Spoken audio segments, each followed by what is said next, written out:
Good morning, hello and welcome. My name is Ms. Drew. I am your hostess with the mostest, and it is Monday. Now, Monday is a brand new week, a new opportunity for us to start afresh, to set some goals and smash those goals. Forget about what happened last week. It's a brand new week and we're about to make it. Right now, if you're watching, then you already know it's time for MX Breaks, where I, Ms. Drew, bring you all of the entertainment and lifestyle news right to your doorstep. So today, here's a few things that I've got for you. I'm going to be talking about Ghanaian actors who call on the government to support the movie industry. Also, Davido collaborates with Stonebwoy, for a new song. I'm going to tell you where they were chilling this weekend. And oh, Michelle and Barack Obama celebrate 28, guys. 28 years of marriage. Now, let's start with celebrating a woman. Barely a week after TV personality Stacy Amoateng was adjudged Most Outstanding Female Personality at the Pan-African Hero Awards. Now, she has received an honorary award for her humanitarian works at the Humanitarian Awards Ghana. Now, this award was held during the weekend, this event, and it seeks to recognize the award extraordinary individuals who are positively impacting the lives of people and society in Ghana. Now, Stacey was presented with a plaque for the distinguished and exceptional achievements towards improving the lives of others and human welfare. In celebrating her award, Stacey noted that her victory is by the grace of God. And indeed it is by his grace. In everything that we do, guys, we should give thanks to God. I say it all the time, without God, we are nothing.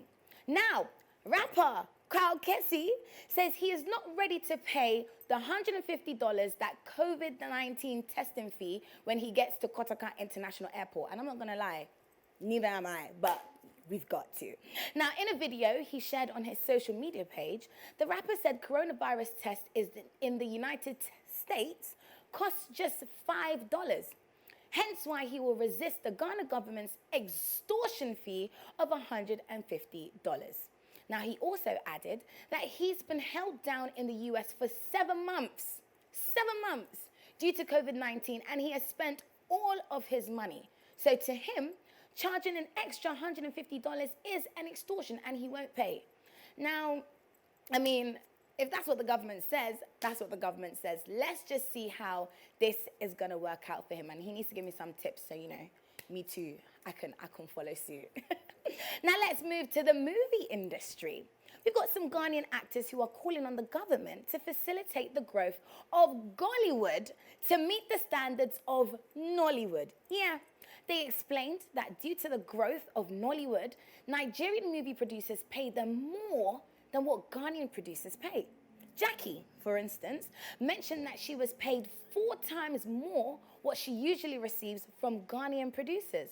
She also added that Ghanaian producers are stingy-ish when it comes to paying actors their worth. They further pleaded with the leaders in the country to support the movie industry by investing in it financially and also creating more cinemas to ensure Ghanaian movies are shown. And who doesn't like going to the cinemas? Of course, everybody likes going to the cinemas. So yes, please, more cinemas for us all. Moving on, Nigerian star Davido, and our very own Stonebwoy are cooking up something for us. Now, hours after Davido's arrival to Ghana with his DMW crew, he linked up with Stonebwoy and videos of them recording a song circulated on social media.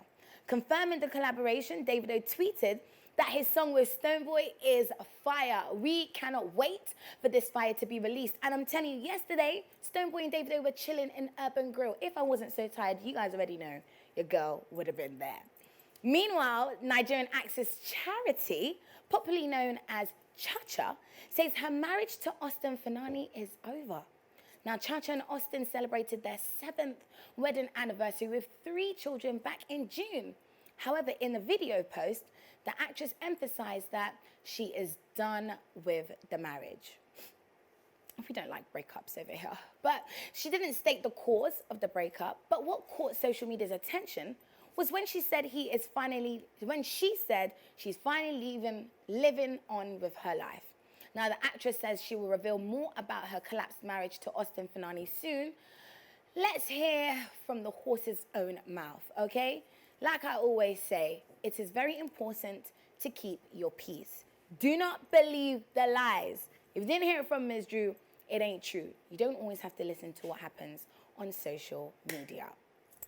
Okay, guys, so it seems like we're coming to a very interesting part of the show. Like I said to you, it's Monday. We're going to start as we mean to go on. Now, today we're doing things a little bit different on MX Breaks, and your girl has got a very special guest who is going to join me in the studio.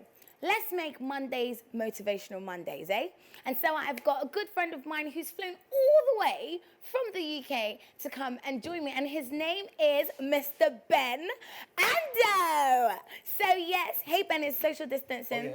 Oh, yeah, That's like the new greeting now. Of course. How are you doing? I'm doing very, very well. You're well? Thank you Good. so much for having me. So guys, as I said, I've got my guest over here who's going to be joining me.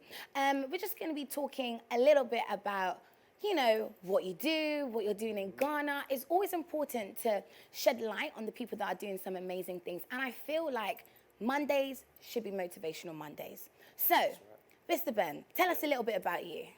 So I'm a youth pastor in the church called House of Praise in Camberwell with my pastors, Papa and Mama as we call them. And I'm the founder of the Ava Experience, which has just gone international. Yes. And so, yeah, by the grace of God, I'm spearheading that. And then also I'm a husband to an amazing wife called Miracle Ando as well. Oh, nice. Now, you mentioned that you're a pastor. Yeah. I mean, what happened in your life that when you decided that ministry was for you? There must have been a turning point, or were you always a church boy? I mean, I was always in the church. Okay. I've organized events all my life. But I got to the point where I realized that my relationship with God was on the base of my works. Oh, wow. And what I can do. I've done everything in the books. I've been to prison, I've done girls, I've done everything. I think my point was when, so I had been misbehaving with girls so much, I ended up having 2 kids before getting married. Wow. And I realized that my life was going down the road that I didn't want it to go to. And I remember almost 4 or 5 years ago, God spoke to me and said, stop everything that you're doing, drop it and follow me. Wow. And I didn't think it was him. And literally the Holy Spirit took over my whole body. And ever since that date when I gave my life to Christ, things have changed completely. Wow. So now the person that was in trouble, you know, doing the streets and all these things, I'm now the person that's going back into the prisons, showing them who Jesus is. We're doing like day-to-day Bible studies. We're doing services on a Sunday. And I've seen killers, murderers. I've seen rapists turn their lives to Christ. Wow. Just because of the decision that we've made. Oh my and so goodness. That's what's brought me here to Ghana. Wow, okay. So what actually motivates you? I'm sure like there's times in your life where, you know, you're going through, because I know being on the straight and narrow is not exactly easy, especially when you've lived that life. So there might be times where you feel like, oh, let me just forget all of this and go back. What motivates you to continue doing what you're doing and not give up? It's the lives that you impact. The fact that someone can sit down with you and say, do you know what, Ben, those words that you said has changed my life completely. I need to move forward. I always have a saying that I say to the Ava family in London and the Ava family here in Ghana as well. I would say to them, do you know what, whenever you sit with me, I expect you to have an impact of Christ. When you see me, you don't see me, but you see Jesus. And even though, you know, my hair is like this, I dress the way that I dress, I still want you to understand that you can have a life both in the marketplace and in the church, but make sure ultimately that people can see Christ in the way that you behave and the way that you live. Ooh, see Christ in the way that you behave and the way that you live. I like that. Now, right now, I know, you know, we are in some unpredictable times. So much is happening. People are losing their jobs. People are losing family members. People don't know what is happening. People don't know if they're going to see tomorrow. That's right. What is a word of motivation that you can give to our viewers today to encourage them, let them know, you know, not to give up, or a word of encouragement for our viewers? Well, you know, I always say to people all the time is let them see Jesus in you. I realized that in my life, I didn't have everything. I didn't have money. I don't have the cars or anything like that. But when I wake up each day, it means I have purpose.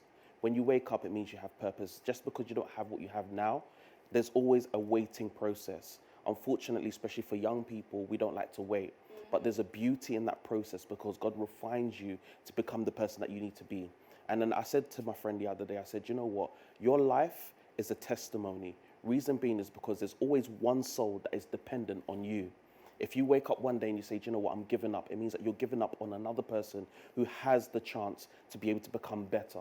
So someone like me, who was fooling around, messing around with girls, now I'm the one that can encourage guys and say, do you know what, avoid my mistakes. Don't make the mistakes that I made so that you can become better than me. So even though people see me as a pastor now, I always make sure that I try to build people to become better than me. Even when I prophesy, I try to build more prophets that could be better than me. You know, I've been in Ghana for some time now, and I've been hanging around with a guy called BB Frederick and a lady called Mama Constance. And I just want to say thank you to them. But these people, if you see them in ministry, they're flying high. Wow. BB can prophesy and tell you your date of birth, tell you what car you're driving. But you know what? He sat down with me and said, Ben, it's beyond what you can see. Yeah. It's beyond the prophecies. It's beyond the cars. It's about your relationship with God.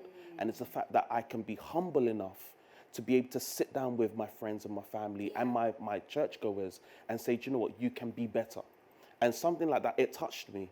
I sat down with Mama Constance and she shocked me. She said that I cook for my friends and my family, even though she's the head pastor of her church. And that shows humility. Yeah. As young people as well, we need to learn what humility is in God. And then he will elevate you to take you to the place that you need to go to. Love that, love that. Now, just before you go, we know that you're not in Ghana for no reason. Of course. So you've got something happening this weekend. Yeah. That Miss Drew's going to be there. That's right. So tell us quickly a little bit about it before we go. So just really quickly, we are launching finally the Ava experience. What does Ava mean? So Ava is Hebrew for love. Okay. And it's a deep sense of love that God gives to his people. And so what we did was I had a dream. We launched it in London. It's huge now. And by the grace of God, randomly through my bishop, Ernest, he said, Ben, this is the time to go. So now we're launching this Saturday, 4 o'clock at Hope City, Accra. We're doing the launch. Yes. We're going to launch our experience into Ghana. Nice. And name just 5 of the top pastors or speakers that will be there. BB Frederick, of course. Ms. Drew will be there, of course. I have MOG as well, Pastor Isaiah. I have also Philippa Daisy, F.A. Grace, Now Mercy. The works is going to be amazing. The works is going on. It will be amazing. Well, thank you so much, Ben. Thank you so much for having coming me. to speak to us. Don't worry, guys. His details and everything will be on the screen for you guys to catch up, and you can catch him. Your social media for people to follow you. Mr. Ben Ando. Everything Mr. Ben Ando. And then Ava Experience. You can type it. You'll find it. Lovely. Thank you. Thank you so much. Okay. Now, guys, we're going to go back into the news. Quick story before we leave. Now, Barack and Michelle fans, the marriage between Michelle and Barack Obama is already 28 years. Now, in marking their 28th wedding anniversary, they celebrated each other with a heartwarming message on respective social media accounts. I mean, it was so cute. Barack Obama shared a loved-up photo of them together and wrote, "Michelle is the love of his life," and added that every single day with Michelle makes me a better human. And then Michelle Obama also wrote that she loves Barack for his smile, his character, and his compassion. And she says that she is grateful to have him as a partner. They were also calling on their fellow Americans to register and vote during the presidential elections. I mean, love is in the air, and we love love. You see, Ava, it means love. I can't wait to see them grow very old together, and literally everything will be amazing. But guys, that is it for today for MX Breaks. It's your girl, Ms. Drew, your hostess with the mostest. I need to shout out to Chriselle Hair and Beauty for my hair, to Fiona for my top, to Erica Facebeat for my face. She even styled me today.